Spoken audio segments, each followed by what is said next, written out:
सूरह फातिर बिस्मिल्लाहिर्रहमानिर्रहीम। सब सारा अल्लाह खे जॻह आहे जो आसमाननि ऐं ज़मीन जो बणाईंदड़ आहे, मलाइकनि खे कासिद करण वारो आहे, जो ॿिनि ऐं टिनि ऐं चइनि परनि वारा आहिनि, जेकी घुरे सो ख़ल्क़त में वधाए थो। बेशक अल्लाह हर शइ ते वस वारो आहे। अल्लाह माण्हुनि लाइ पंहिंजी बाझ मां जेकी खोलींदो तंहिंखे को बंदि करण वारो न आहे, ऐं जेकी बंदि कंदो तंहिंखे उन जे बंदि करण खां पोइ को खोलण वारो न आहे, ऐं उहो ग़ालिब हिकमत वारो आहे। ए माण्हूओ, पाण ते अल्लाह जूं नेमतूं यादि करियो। अल्लाह खां सवाइ को बणाईंदड़ आहे छा, जो आसमाननि ऐं ज़मीन मां अव्हांखे रोज़ी ॾिए थो?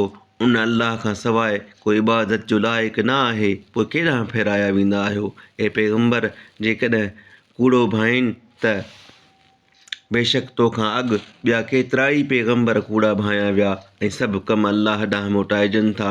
ए माण्हूओ, बेशक अल्लाह जो अंजाम सचो आहे, तंहिं करे न की अव्हांखे दुनिया जी हयाती ठॻे, ऐं न की फरीबींदड़ शैतान अल्लाह बाबति अव्हांखे फ़रेबे।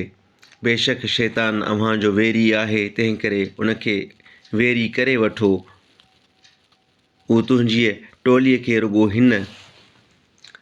हिन लाइ सॾींदो आहे त दोज़खियुनि मां थियनि। जिन कुफ़्र कयो तिन लाइ सख़्तु अज़ाब आहे, ऐं जिन ईमान आंदो ऐं चङा कम कया तिन लाइ बख़्शिश ऐं वॾो अजरु आहे।